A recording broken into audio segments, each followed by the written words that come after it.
Hello guys, welcome back to my channel. Guys, this is Manjeet and आज के video में हम लोग बात करने जा रहे हैं हमारे गायनेक के नेक्स्ट टॉपिक के साथ, जिसमें हम लोग बात करेंगे आज हम लोग एबनॉर्मल यूट्राइन ब्लीडिंग के बारे में, या फिर इसी को हम लोग डिसफंक्शनल यूट्राइन ब्लीडिंग भी कहते हैं। जिसमें हम लोग बात करेंगे कौन कौन से टाइप्स है एबनॉर्मल यूट्राइन ब्लीडिंग के, उसके क्या क्या कॉजेज़ हैं, उसमें भी कौन डिफरेंट डिफरेंट जो टाइप्स ऑफ कॉजेस बताएं उनके बारे में बात करेंगे। इसके बाद डायग्नोसिस क्या है, उसका डिफरेंशियल डायग्नोसिस क्या है और किस तरह से उसको हम लोग डायग्नोस करते हैं और किस तरह से उसको ट्रीट करते हैं, हर एक चीज़ के बारे में बात करेंगे। तो चलिए देखते हैं। सबसे पहले हम लोग बात करते हैं एबनॉर्मल यूट्राइन ब्लीडिंग के डेफिनेशन के बारे में। तो बोला गया कि abnormal uterine bleeding that is AUB refers to bleeding from the uterus that varies in frequency, duration, regularity और amount compare to the normal menstrual cycle.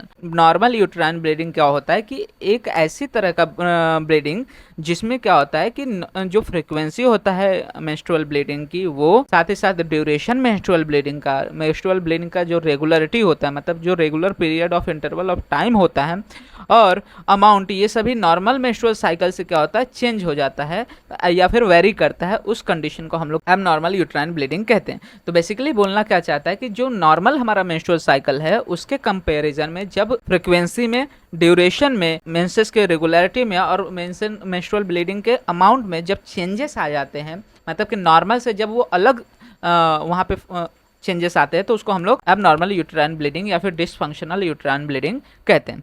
अब बोला गया कि it is not associated with pregnancy. ये जो abnormal uterine bleeding है pregnancy से associated नहीं रहता, जिसके वजह से ये सिग्निफिकेंट गायनोकोलॉजिकल कंसर्न बन जाता है और इसको तुरंत क्या करना चाहिए, इवेल्युएट करना चाहिए और इसको मैनेज करना जरूरी हो जाता है। तो पहले तो डेफिनेशन आपको क्लियर होना चाहिए कि एबनॉर्मल यूट्राइन ब्लीडिंग क्या होता है कि एक ऐसा कंडीशन जिसमें जो फ्रीक्वेंसी, ड्यूरेशन, रेगुलरिटी और अमाउंट होता है यूट्राइन ब्लीडिंग का, वो डिफर करता है from the normal menstrual cycle.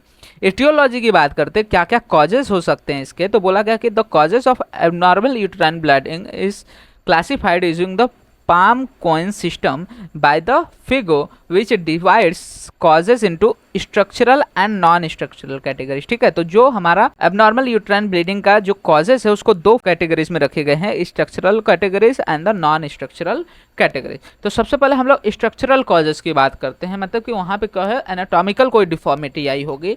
तो स्ट्रक्चरल कॉजेस को जानने के लिए हम लोग जो निमोनिक यूज़ करते हैं, दैट इज पाम का यूज़ करते हैं।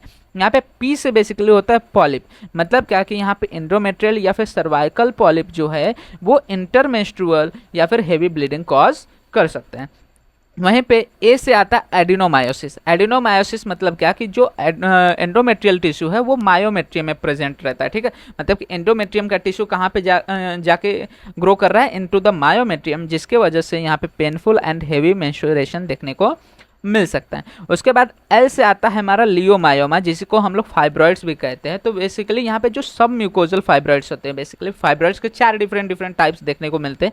उसमें से जो सब म्यूकोजल फाइब्रॉइड्स होते हैं वो यहाँ पे menorrhagia and the pressure symptoms cause कर सकते हैं। एंड एम से आ जाता है हमारा मैलिग्नेंसी या फिर हाइपरप्लेजिया, जिसमें एंडोमेट्रियल हाइपरप्लेजिया या फिर एंडोमेट्रियल कार्सिनोमा या फिर सर्वाइकल मैलिग्नेंसी जैसी कंडीशन हो सकती है, जो कि यहाँ पे एबनॉर्मल यूट्राइन ब्लीडिंग कॉज कर सकते हैं। तो स्ट्रक्चरल कॉजेस में ये चारों आपको याद रखना है, पी से पॉलिप, ए से एडिनोमायोसिस, एल से लियोमायोमा या फिर फाइब्रॉइड, एंड एम से malignancy that is carcinoma of the endometrium या फिर सर्वाइकल कार्सिनोमा।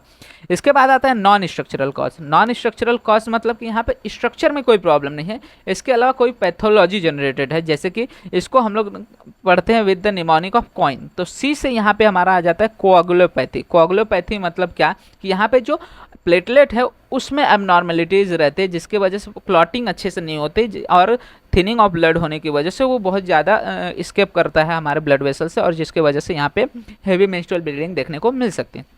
उसके बाद आता है ओ से आता है ओव्यूलेटरी डिसफंक्शन। ओव्यूलेटरी डिसफंक्शन मतलब क्या कि जैसे कि अनओव्यूलेशन होता है एडोलसेंस, मतलब कि जब प्यूबर्टी होने वाले रहते हैं, जैसे ही मेनार्च स्टार्ट होता है या फिर जो पेरीमेनोपॉज कंडीशन रहती है, उस समय पे हमें अनओव्यूलेटरी कंडीशन देखने को मिल सकते हैं। वहीं पे पीसीओएस की कंडीशन हो गई, कोई थायराइड डिसऑर्डर हो गया या फिर हाइपरप्रोलेक्टिनेमिया की कंडीशन हो, तो वहाँ पे हमें ओव्यूलेटरी डिस्फंक्शन जैसी कंडीशन देखने को मिल सकती है, जो कि यहाँ पे again abnormal uterine bleeding cause कर सकता है। इसके बाद आता है ई से आता है हमारा एंडोमेट्रियल कॉजेज। एंडोमेट्रियल कॉजेज मतलब क्या कि यहाँ पे डिफेक्टिव लोकल एंडोमेट्रियल हिमोस्टेसिस हो या फिर एंडोमेट्रियल इन्फेक्शन हो, तो उसके केसेस में भी यहाँ पे एबनॉर्मल यूट्राइन ब्लीडिंग या फिर डिस्मेनरिया जैसी कंडीशन देखने को मिल सकती है।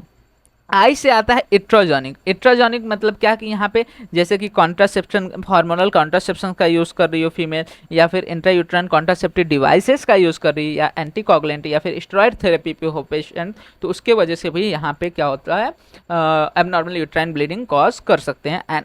एन मतलब कि नॉट येट क्लासिफाइड, मतलब कि अभी तक ये अननोन कॉज है, मतलब कि उसको क्लासीफाई नहीं किया जा सकता है। तो rare cause including the AV malformation, that is यहाँ पे क्या रहेगा, आर्टेरियोवेनस जो है उसमें मालफॉर्मेशन देखने को मिल सकता है। तो ये सारे जो कॉजेस है हमें देखने को मिलते हैं for the abnormal uterine bleeding, जिसमें स्ट्रक्चरल कॉजेस को हम लोग पाम से देखते हैं और नॉन स्ट्रक्चरल कॉजेस को कॉइन से। इसके बाद आता है हमारा types of abnormal uterine bleeding. तो टाइप्स में सबसे पहले आता है मेनोरेजिया। मेनोरेजिया का मतलब क्या होता है कि बस इतना याद रखो कि इसमें ब्लीडिंग का अमाउंट बढ़ जाता है और ब्लीडिंग का ड्यूरेशन बढ़ जाता है। तो हेवी मेंस्ट्रुअल ब्लीडिंग होता है जिसमें जो नॉर्मल अमाउंट होता है हमारा 30 to 80 ml होता है, वो उसमें क्या होता है मेनोरेजिया की कंडीशन की पर साइकिल में 80 ml से ज़्यादा ब्लड लॉस होता है और ये जो ब्लीडिंग पीरियड रहता है 7 दिन से ज़्यादा चलता है। दूसरा कंडीशन आता है दैट इज मेट्रोरेजिया। मेट्रोरेजिया में जो ब्लीडिंग है वो साइकिल्स के बीच में होते हैं, मतलब कि ब्लीडिंग फेज के समय तो ब्लीडिंग हो ही रही है, उसके अलावा 2 साइकिल के बीच में कभी भी ब्लीडिंग हो जाती है, तो इसको हम लोग क्या बोलते हैं, मेट्रोरेजिया। और मेनोमेट्रोरेजिया दोनों का कंबाइंड है, मतलब कि एक तो हेवी ब्लीडिंग भी हो रही है साथ ही साथ इरेगुलर भी ब्लीडिंग होती है, तो मेनोरेजिया और मेट्रोरेजिया को मिला के क्या बन जाता है, मेनोमेट्रोरेजिया। इसके बाद आता है पॉलीमेनेरिया। पॉलीमेनेरिया मतलब क्या होगा कि जो साइकिल है लेस देन 21 डेज का है, जिसके वजह से क्या हो रहा है कि जो फ्रीक्वेंसी है मेंस्ट्रुअल साइकिल की वो बहुत ज़्यादा है, मतलब कि एक साल में नॉर्मली 12 साइकिल होने चाहिए, तो यहाँ पे 12 साइकिल से भी ज़्यादा साइकिल्स आ जाते हैं, तो इसको हम लोग पॉलीमेनेरिया बोलते हैं। और उसी के जस्ट अपोजिट हो जाता है हमारा ऑलिगोमेनेरिया। ऑलिगोमेनेरिया में क्या होता है, साइकिल्स लॉन्गर देन 35 डेज के हो जाते हैं, जिसकी वजह से जो मेंस्ट्रुअल साइकिल्स हैं वो क्या होते हैं, लॉन्गर ड्यूरेशन के हो से साल में 12 साइकिल की जगह सिर्फ 9 या 10 ही साइकिल हो पाते हैं। इसके बाद आता है अमेनेरिया। अमेनेरिया मतलब मेंस्ट्रुएशन का एकदम अब्सेंस हो जाना, मतलब कि लगभग 6 महीने तक एक भी मेंसेस साइकिल ने आना, इसको हम लोग अमेनेरिया कह देते हैं। और नेक्स्ट आता है that is post menopausal bleeding, मतलब कि मेनोपॉज हो गया है और मेनोपॉज के 1 साल बाद भी क्या हो रहा है, वहाँ पे ब्लीडिंग हो रही है, तो इसको हम लोग बोलते हैं पोस्ट मेनोपॉजल ब्लीडिंग। तो ये सभी चीज़ें आते हैं हमारे एबनॉर्मल यूट्राइन ब्लीडिंग के अंदर। ओल्ड टर्मिनोलॉजी जो है इसको हम लोग क्या बोलते थे, dysfunctional uterine bleeding which refers to abnormal uterine bleeding without organic pathology often due to the ovulatory issues. तो ये सारी चीज़ें उतना याद नहीं रखना है, मेन चीज़ आपको टाइप्स में यही याद रखना है कि इसके ये सारे डिफरेंट टाइप्स हो सकते हैं। अब बात करते हैं क्लिनिकल फीचर्स की। तो क्लिनिकल फीचर में सबसे पहले सिम्टम्स की बात करें तो बोला गया कि पेशेंट जो है वो प्रेजेंट कर सकते हैं with the heavy menstrual bleeding, मतलब कि पेशेंट अगर आपके ओपीडी में आ रही है तो बोलेगी कि बहुत ज़्यादा ब्लीडिंग हो रही है, जो पैड्स है हर 1-2 घंटे में चेंज करना पड़ रहा है, इतना ज़्यादा ब्लीडिंग हो रही है, या फिर इरेगुलर साइकिल के कंप्लेन करेगी कि या तो साइकिल का ड्यूरेशन छोटा हो गया, मतलब कि 30 दिन के 28 दिन के होने की जगह 20 दिन में ही आ रहा है साइकिल, या फिर 35 दिन के ऊपर टाइम लग रहा है साइकिल्स को आने में। इंटरमेंस्ट्रुअल ब्लीडिंग बोल सकते हैं कि 2 ब्लीडिंग हुई थी, उसके बाद ब्लीडिंग रुक गई थी, अभी अगला पीरियड आया ही नहीं, तब तक बीच में ब्लीडिंग हो गई, तो इंटरमेंस्ट्रुअल ब्लीडिंग कंप्लेन कर सकते हैं। या फिर पोस्ट कॉइटल ब्लीडिंग बोल सकते हैं कि कोई सेक्सुअल एक्टिविटी उसने की थी जिसकी वजह से वो अगेन वहाँ पे ब्लीडिंग स्टार्ट हो गई है। उसके बाद पोस्ट मेनोपॉजल ब्लीडिंग वो कंप्लेन कर सकती है कि मतलब कि मेरा जो मेनोपॉज है वो हो चुका है, 1 साल हो गए मेनोपॉज के, अचानक से वापस से ब्लीडिंग स्टार्ट हो गई है। या फिर पासेज ऑफ क्लॉट्स, बोलेंगे कि जो पैड है उसमें क्या हो रहा है, नॉर्मल ब्लीड ना देखते हुए वहाँ पे क्लॉट्स देख रहे हैं। डिसमेनोरिया की कंडीशन मतलब पेनफुल मेंसेस या फिर समटाइम इनफर्टिलिटी भी कंप्लेन कर सकते हैं। अब क्या क्या फीचर दिखेंगे अगर ब्लड लॉस फीमेल में ज़्यादा हो रहा है, तो ऑफकोर्स ब्लड लॉस जा रहा हो तो एनेमिक कंडीशन में जाएगा, जिसकी वजह से उसमें फटेक, पेलर, डिजीनेस, ब्रीथलेसनेस, टैकीकार्डिया, ये सारे जो सिम्टम्स वो देखने को मिल सकते हैं। एसोसिएटेड फाइंडिंग्स में क्या रहेंगे कि जो फीमेल रहेंगे उसमें पेल्विक पेन रहेगा इन केस ऑफ द एडेनोमायोसिस या फिर एंडोमेट्रियोसिस, और वहीं पे प्रेशर सिम्टम्स, अगर फाइब्रॉइड्स हो तो प्रेशर सिम्टम देखने को मिल सकते हैं जिसमें यूरेनल अर्जेंसी रह सकती है। ओबेसिटी, हिर्स्यूटिज्म देखने को मिल सकता है in case of the PCOS, और easy bruising in case of the bleeding disorder, मतलब कोगुलोपैथी है, प्लेटलेट डिसऑर्डर है, तो उसमें हम लोग को कहीं पे भी खुजली विजली करेगी तो तुरंत वहाँ पे क्या हो जाएगा, ब्रूजिंग देखने को मिल सकते हैं। तो ये सारे एसोसिएटेड फाइंडिंग्स हमें देखने को मिल सकते हैं डिपेंडिंग अपॉन द कॉज। इसके डिफरेंशियल डायग्नोसिस की अगर हम बात करें तो डिफरेंशियल डायग्नोसिस अलग अलग तरह से रन करेंगे। जैसे कि प्रेगनेंसी रिलेटेड कॉज में क्या हो सकता है कि अबॉर्शन की वजह से हो, जैसे कि इनकम्प्लीट अबॉर्शन या थ्रेटेंड अबॉर्शन की वजह से एक टॉपिक प्रेगनेंसी हो, या फिर जेस्टेशनल ट्रोफोब्लास्टिक डिजीज हो, तो उसमें भी हमें क्या देखने को मिल सकता है, यहाँ पे एबनॉर्मल यूट्राइन ब्लीडिंग देखने को मिल सकती है। वहीं पे जेनाइटल ट्रैक्ट में कोई लेजन हो, जैसे कि सर्वाइकल पॉलिप हो, सर्वाइसाइटिस हो, सर्वाइकल कार्सिनोमा है, या फिर वेजाइनल लेजन जैसी कंडीशन में भी हमें एबनॉर्मल यूट्राइन ब्लीडिंग देखने को मिल सकते हैं। वहीं पे यूट्राइन कॉजेज में अगेन वही सेम चीज आ जाएगी कि फाइब्रॉइड हो, एडिनोमाइसिस हो, या इंडोमेट्रियल हाइपोप्लेजिया हो, या फिर कार्सिनोमा की कंडीशन में। एंडोक्राइन कॉजेज में पीसीओएस, हाइपोथायरॉयडिज्म, हाइपरप्रोलेक्टेमिया हो सकता है, या फिर सिस्टमिक कॉज में कोआगुलेशन डिसऑर्डर, लिवर और रेनल डिजीज जैसी कंडीशन यहाँ पे हो सकती है। इसके डायग्नोसिस की बात करें तो किस बेसिस पे हमारा डायग्नोसिस रहेगा, तो डायग्नोसिस हमारा सबसे पहले हिस्ट्री लेना रहेगा कि कोई भी डिजीज डायग्नोस करने के लिए पूरी तरह से हिस्ट्री लेना बहुत ज़्यादा जरूरी है। तो सबसे पहले हम लोग मेंस्ट्रुअल पैटर्न के बारे में पता करेंगे कि मेंस्ट्रुअल पैटर्न किस तरह से, ज़्यादा टाइम लग रहा है, कम टाइम लग रहा है, इंटरमेंस्ट्रुअल ब्लीडिंग हो रही है कि नहीं, ये सारी चीज़ें पता करेंगे। फिर ऑब्स्टेटिक हिस्ट्री लेंगे उसके कि कितने बच्चे हैं, या फिर कुछ प्रोसीजर्स करवाया है कि नहीं उसने। ड्रग का यूज़, कौन से ड्रग्स पे है वो, कोई एंटीकोगुलेंट, एंटी डिप्रेसेंट, या फिर किसी तरह के ड्रग्स पे तो नहीं है पेशेंट।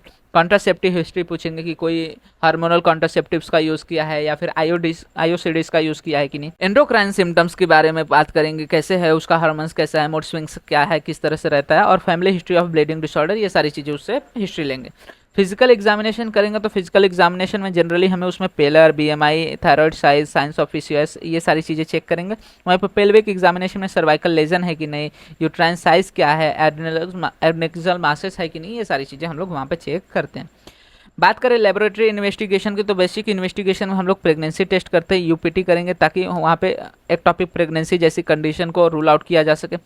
सीबीसी ब्लड ग्रुपिंग चीज़ें कर सकते हैं यहाँ पे। हार्मोनल टेस्ट में थायराइड, प्रोलैक्टिन को लेवल को चेक करेंगे, गोनेडोट्रोपिन के लेवल्स को चेक करेंगे, कोआगुलेशन प्रोफाइल चेक करेंगे ताकि वहाँ पे कोई ब्लीडिंग डिसऑर्डर है कि नहीं, ये अगर सस्पेक्टेड हो तो वो चेक करने के लिए।